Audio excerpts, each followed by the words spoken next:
जय सिया राम, जय हनुमान। आइए, आज मैं आपको बहुत सुंदर बात बताने जा रही हूँ। हमारा धर्म है सनातन धर्म। सनातन का अर्थ है शाश्वत अथवा हमेशा बना रहने वाला, अर्थात जिसका आदि है न अंत है। सनातन धर्म मूलतः भारतीय धर्म है। सनातन संस्कृति को यदि अपने आप में हम उतार लेंगे तो दुनिया की कोई भी ताकत हमें झुका नहीं सकती। और ये धर्म सबसे प्राचीन धर्म है, शाश्वत है। तो ये हमारे सनातन धर्म में क्या क्या होता है? हम लोग माता पिता की सेवा करें, हम लोग गौ सेवा करें। गावो विश्वस्य मातरः। हमारी राष्ट्र की जननी है गाय। गाय की सेवा करें, गाय को वंदन करें। हम लोग यदि अपने आचरण को सुधार लें तो हमें कहीं भी भटकना नहीं पड़ेगा और हमें सारे सुखों की प्राप्ति हो सकती है।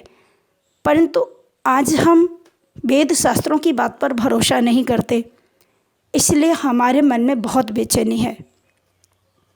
प्रातःकाल उठो तो पृथ्वी माता का वंदन करो, प्रणाम करो।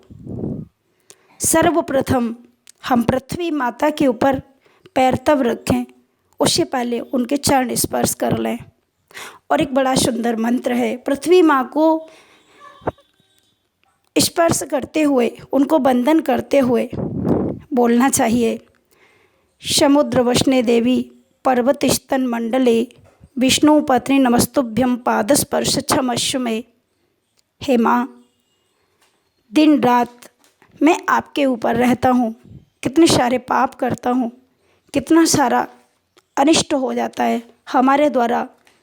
कई काम बिगड़ जाते हैं, अधर्म भी हो जाता है, पाप भी हो जाता है। कितना दोषी हूँ मैं, उसके बाद भी आप तो ममता की सरिता हैं, करुणा की सरिता हैं। उसके बाद भी आप कृपा करती हैं। मैं आपकी संतान हूँ, मुझसे जो भी अपराध हो क्षमा करें। तो इस प्रकार से पृथ्वी माँ को वंदन करना चाहिए। और पृथ्वी माँ को वंदन करने के बाद माता पिता को प्रणाम करना चाहिए।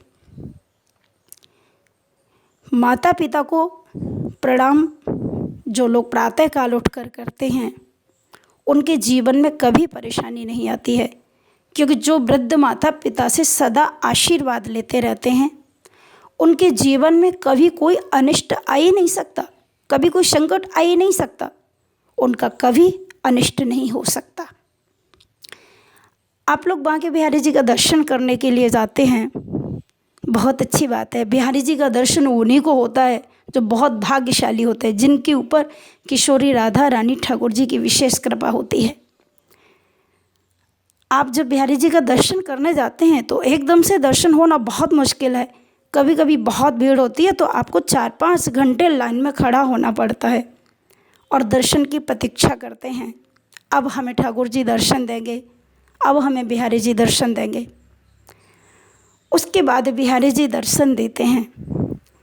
परंतु बिहारी जी का दर्शन करते समय हम यह भी न भूलें कि एक भगवान का दर्शन करने के लिए हम मंदिर में आए हैं, परंतु दूसरे भगवान हमारे जो माता पिता हैं वो हमारे घर में बैठे हुए हैं। और मैं कहती हूँ कि बिहारी जी की पूजा करने के लिए, बिहारी जी का दर्शन करने के लिए, बिहारी जी का बंगला सजाने के लिए आजकल हजारों करोड़ों लोगों की लाइन लग रही है।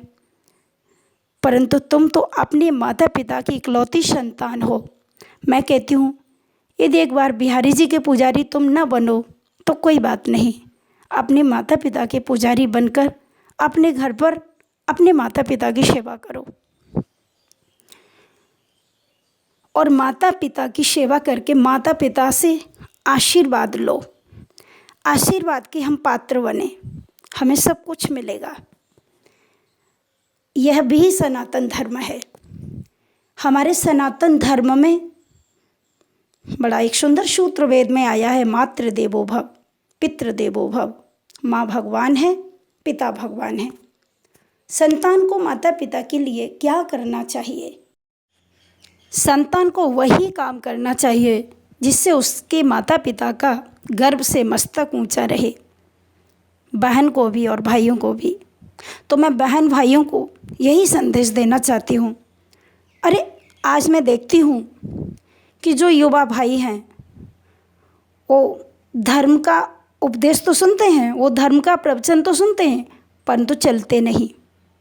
और जब कभी कोई गलत काम करके आते हैं और उसके बाद माता पिता से आशीर्वाद लेने आते हैं, माताजी पिताजी मुझे आशीर्वाद दो। अरे क्या आशीर्वाद देंगे तुम्हें? यदि उनके मन को तुमने दुखी कर दिया, उनकी आंखों में तुम्हारे किसी कार्य से आंसू छलकने लगे, तो उनका आशीर्वाद नहीं मिलेगा। कैसे मिलेगा आपको आशीर्वाद? इसलिए उन भाइयों से मेरा निवेदन है कि जब तक आप अपने माता पिता को खुश नहीं कर पाएंगे, तब तक आप भगवान को भी खुश नहीं कर पाएंगे। और देखो बेटी का जीवन क्या है। बेटी जिस घर में नहीं होती उस घर में भगवान भी नहीं आते। बेटी का होना बहुत ज़रूरी है। जिसके घर में बेटी नहीं, तुलसी नहीं, गौ माता नहीं, उसके घर में कभी भगवान का वास नहीं हो सकता। वहाँ पर कभी भगवान नहीं आ सकते। और बेटी का जीवन बड़ा मधुर है, बेटी का जीवन बड़ा सुंदर है। पिता रक्षति कौमारे भर्ता रक्षति यौवने पुत्रास्य स्थावरे भावे स्त्री स्वातंत्र्य मरहति। बेटी कितनी मर्यादा में चलती है, अपने माता पिता का बहुत ख्याल रखती है। बेटी को विदुषी बनाओ, पढ़ाओ लिखाओ, शिक्षित बनाओ, और विवाह होने के बाद बेटी ससुराल जाए। देखो बेटियों के लिए मैं एक बहुत सुंदर संदेश देना चाहती हूँ कि विवाह होने के बाद भी उनके लिए दोनों कुलों का जो फ़र्ज़ है वो पूरा करना है। दोनों कुलों की जिम्मेदारी है।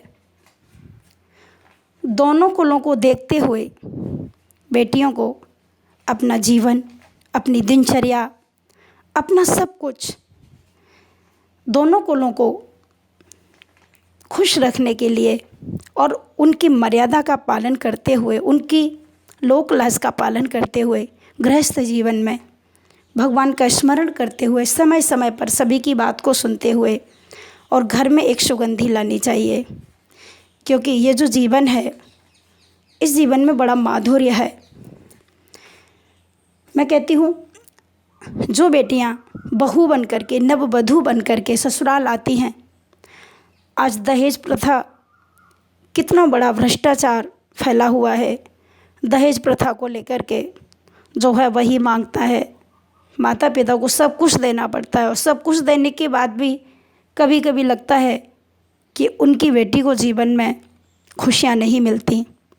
कभी कभी तो बेटियों को बहुत सारे उलाहने सुनने पड़ते हैं और जान से भी हाथ धोना पड़ता है। तो बड़ा दुखद प्रसंग है। मैं उन सभी माताओं से, उन सभी बहनों से, उन सभी भाइयों से यही निवेदन करना चाहती हूँ, जब तुम्हारे घर में बेटी नववधू बन के आती है, आस पड़ोस की महिलाएं इकट्ठी हो जाती हैं और वह पूछती हैं बहू क्या क्या लेकर आई है। कूलर लेके आई है, टीवी लेके आई है, फ्रिज लेकर आई है, गाड़ी लेके आई है, कितना पैसा लेके आई है। अरे धिक्कार है तुम्हें, तुम क्या पूछते हो उसे क्या क्या लेकर आई है, वो क्या लेकर आएगी। तुमने सब पूछ लिया कि बहू घर में क्या लेकर आई है, पर ये नहीं सोचा कि वो बेचारी क्या छोड़ कर आई है, कितना छोड़ा है उसने। एक बाप की बेटी, एक भाई की बहन, उस परिवार में पूरा जीवन, आज करीब 18-20 वर्ष के बाद वो सब कुछ छोड़ देती है। इतना सब कुछ त्याग करके तुम्हारे घर में आ जाती है, और तुम्हारे घर में आकर के सब कुछ तुम्हारे को अपना बना लेती है, तुम्हारे मन में अपना मन मिला देती है। तुम्हारे परिवार में स्वयं मिल जाती है। तुम्हारे सुख दुख में वह पूरा साथ निभाती है और उसके लिए पूछते हो क्या लेकर आई है। मैं बार बार यही कहती आई हूँ कि पुत्र के पिता को यानी वर पक्ष वालों को यही कहना चाहिए कि मुझे संपत्ति नहीं चाहिए, मुझे संस्कारी बहू चाहिए। और पुत्री के पिता को भी यही कहना चाहिए कि मुझे संस्कारी पुत्र चाहिए, न कि ऊंची ऊंची अट्टालिकाएँ, कोठी, गाड़ी, बंगला, ज़मीन जायदाद, ये सब नहीं चाहिए। मुझे सुंदर वर चाहिए, पुत्र चाहिए। इस प्रकार से जो एक दूसरे से संबंध करते हैं और जहाँ इस प्रकार के संबंध किए जाते हैं, ध्यान देना उनके जीवन में कभी कोई दुख नहीं आता, उनके दाम्पत्य जीवन में भी बड़ी खुशियाँ मिलती हैं।